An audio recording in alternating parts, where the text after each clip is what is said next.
नमस्कार बंधुरा बृष्टि रान्नाघरे आपनादेरके स्वागत। काछे दूरे जे जेखान थेके एई भिडियोटी देखछेन आशा करी सबाई भालो आछेन सुस्थ आछेन। एखन शिम चले जेते शिमेर बीज किन्तु खूब सुंदर उठेছে।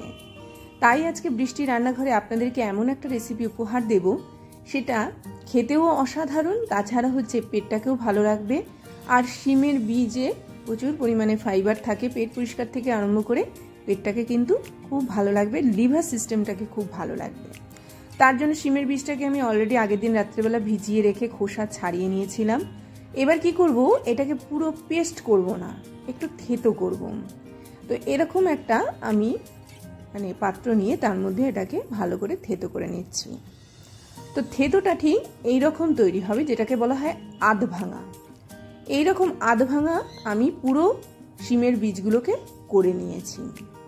পুষ্টিগুণে ভরপুর, ভালো মাত্রায় প্রোটিন রয়েছে। যা যা জিনিস ব্যবহার করব পেটের জন্য খুব ভালো। এর মধ্যে আমি একটুখানি শশাকে গ্রেট করে নিয়েছি, এর মধ্যে একটুখানি কাঁচা মুগের ডাল নিয়েছি, যেটাকে আমি ধুয়ে ভালো করে পরিষ্কার করে রেখেছি। কড়ার মধ্যে পরিমাণ মতো তেল দিয়ে দিলাম, একটুখানি জিরে আমি এর মধ্যে ফোড়ন দিয়ে দেব। ভালো করে সবার প্রথমে তেলটাকে নাড়াচাড়া করে নিয়ে একটু ভাজা করে নিয়ে জিরেটা দিয়ে দেওয়ার পরে এর মধ্যে আমি আগে থেকে কেটে রাখা টমেটোটা অ্যাড করব। আমরা হয়তো নর্মালি টমেটোকে এইভাবেই দিয়ে থাকি, অ্যাকচুয়ালি কাজের তাড়াহুড়োতে আমরা টমেটোটাকে এইভাবে ব্যবহার করি, তবে সবচেয়ে বেশি ভালো হয় যে টমেটোর বীজটাকে আমরা বাদ দিয়ে ব্যবহার করতে পারি।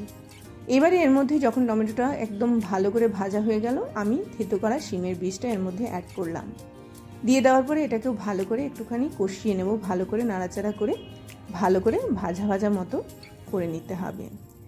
ভাজা করে কষিয়ে কষিয়ে কিন্তু জিনিসটা তৈরি করতে হবে। আসলে কাঁচা শিমের বীজের গন্ধটা অনেকে পছন্দ করে না, তাই জন্য আমি একটুখানি তেলের মধ্যে এটাকে ভালো করে নাড়াচাড়া করে নিয়ে একটুখানি ভাজা মতো করে নিচ্ছি। ভাজা মতো করে নিলে কি হবে, জিনিসটা খুব সুন্দর একটা ভাজা ভাজা গন্ধ আসবে, কাঁচা ব্যাপারটা চলে যাবে। রান্নাটা যখন আমরা এটা দিয়ে ভাতটা খাবো সেটা খেতে এত সুস্বাদু লাগবে। যারা ভাত না খেতে চান এটার সাথে, তারা শুধু শুধু এটা এক বাটি খেতে পারেন, বা যারা ধরুন রুটি খেতে ভালোবাসেন পাশে দুটো রুটি দিয়ে খেতে পারেন। একটু ঝাল ঝাল তৈরি করার জন্য ভালো করে কাঁচা লঙ্কা বেশি করে এর মধ্যে অ্যাড করতে পারেন, নচেত নর্মালি আপনারা গুঁড়ো লঙ্কা দিয়েও তৈরি করতে পারেন। মশলা দেওয়ার পালা, হলুদ দিলাম, জিরের গুঁড়ো, ধনের গুঁড়ো, লাল লঙ্কা গুঁড়ো আর একটুখানি আদা বাটা আমি এর মধ্যে দিয়ে দেব। নর্মাল মশলা, দৈনন্দিন জীবনে যে মশলাগুলো আমরা ব্যবহার করে থাকি। ভালো করে আবারও এটাকে নাড়াচাড়া করে নেব। নিচটা একটু লাগতে শুরু করবে, যেহেতু আমি খুব বেশি পরিমাণে তেল দিয়ে এটাকে তৈরি করছি না, সেই জন্য একটু একটু করে জল দিয়ে দিয়ে জিনিসটাকে ভালো করে একটুখানি মশলার সঙ্গে এইরকমভাবে কষিয়ে নিতে হবে। কষিয়ে নিয়ে নিয়ে একদম ছোট করে নিয়ে আসব। এই একটা রেসিপি, যে রেসিপি দিয়ে আপনি পুরো ভাতটা খেতে পারবেন। এরবার এর মধ্যে আমি গ্রেট করা শশাকে এইভাবে দিয়ে দিলাম, দিয়ে আবারও খুন্তিটা দিয়ে ভালো করে নাড়াচাড়া করে নেব। ভালো করে ভাজা ভাজা মতো করে নিয়ে তারপরে কিন্তু আমি বাকি রান্নাটা করব।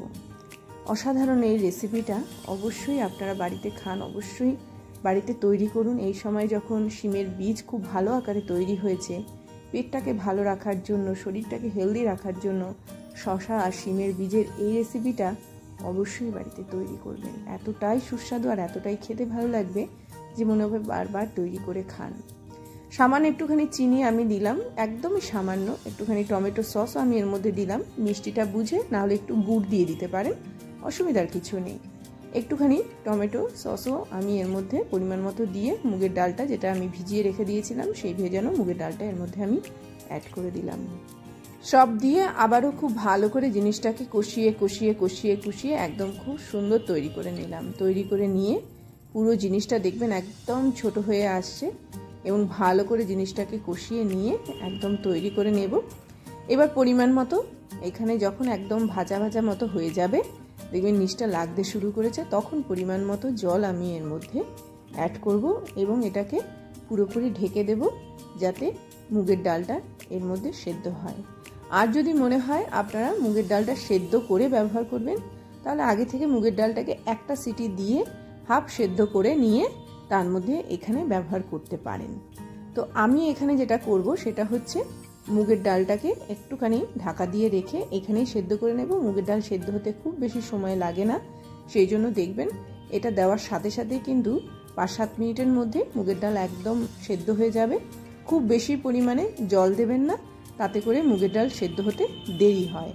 একদম কম পরিমাণে জল দিয়ে ঢেকে রাখবেন, দেখবেন 7-8 মিনিট, খুব জোর হলে 10 মিনিটের মধ্যে একদম যেটা মোটা মুগের ডাল, যেটা সোনা মুগের ডাল নয়, একটু মোটা মুগের ডাল, সেই মুগের ডালটা সেদ্ধ হতে বেশিক্ষণ সময় লাগে না।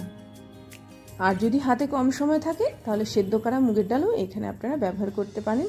এবার এর মধ্যে আমি পরিমাণ মতো নুন অ্যাড করছি। তারপরে এটাকে আমি কিছুক্ষণ সময়ের জন্য ঢেকে দেব।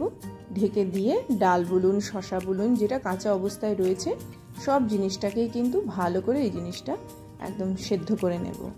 অসাধারণ এই রেসিপিটা একবার যখন তৈরি করবেন দেখবেন এই শিমের বীজের সময় বারবার তৈরি করে খেতে ইচ্ছে করছে।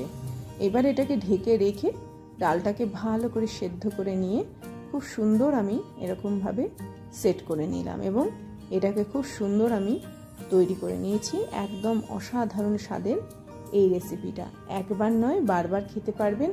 ভাত হোক, রুটি হোক, লুচি হোক, পরোটা হোক, যে কোনো জিনিসের সঙ্গে অসাধারণ খেতে লাগবে এই রেসিপিটা। তো আমার এটা একদম রেডি হয়ে গেল। কিছুক্ষণ সময়ের জন্য আবার এটাকে ঢেকে রাখলাম, কেননা আমার এটা খুব বেশি একদম মানে মাখা মাখা নয়, একদম গলা গলা নয়, আবার খুব বেশি ঝোলও নয়। এটা মোটামুটি একটা যখন এইরকম পর্যায়ে আসবে সেই পর্যায়ে কিন্তু এটাকে আমি তুলে নেব। তো এই রেসিপিটা বাড়িতে তৈরি করে দেখুন, যদি ভালো লেগে থাকে অবশ্যই বাড়িতে তৈরি করে খেতে পারেন। সামান্য একটুখানি ধনেপাতা দিয়ে দিলাম, ধনেপাতার গন্ধটা খুব ভালো লাগে। ধনেপাতার সিজন তো যাওয়ার পথে, যদিও এখন সারা বছরই ধনেপাতা পাওয়া যায়, তবুও যেটা যেই সময়ে খেয়ে আমরা অভ্যস্ত সেটা সেই সময়ই ভালো লাগে। ঢাকা দিয়ে রাখবো নর্মালি 5 মিনিটের জন্য। এটা আমার একদম রেডি হয়ে গেল। এবার এরকম একটা পাত্র নিয়ে তার মধ্যে পরিবেশন করব। সবচেয়ে ভালো হয় যদি শুধু খান, তাহলে এর মধ্যে 2 টেবিল স্পুন মতো ডালিয়া দিয়ে মুগের ডালের সঙ্গে একবারে সেদ্ধ করে নেবেন। রুটিও লাগবে না, লুচিও লাগবে না, ভাতও লাগবে না, কিছুই লাগবে না। শুধু এটা এক বাটি, সকালবেলা হোক, দুপুরবেলা হোক, রাত্রেবেলা হোক, 3 বেলাই খান। ডালিয়া দিয়ে হলেও খান, ডালিয়া ছাড়া হলেও খান। আজকে তাহলে এই কথা বলে বলেই বিদায় নিচ্ছি। অসাধারণ স্বাদের এই রেসিপি অবশ্যই বাড়িতে তৈরি করুন। যদি ভালো লেগে থাকে অবশ্যই চ্যানেলটিকে সাবস্ক্রাইব করবেন, আর এই ভিডিওগুলোকে যত পারবেন শেয়ার করবেন। আর এই ধরনের অসাধারণ ভিডিও পাওয়ার জন্য অবশ্যই চ্যানেলটির পাশে থাকবেন। যত ভালো ভালো ভিডিও আছে, যত ভালো ভালো খাবার আছে, আমি চেষ্টা করব আপনাদের সাথে শেয়ার করা, যেগুলো পেটটাকেও ভালো রাখবে, শরীরটাকেও হেলদি রাখবে। তো দেখুন, একটু কাছ থেকে দেখাচ্ছি, এতটাই সুন্দর একটা খাবার। এই বিশ্বাস রেখে আজকের মতো আসলাম।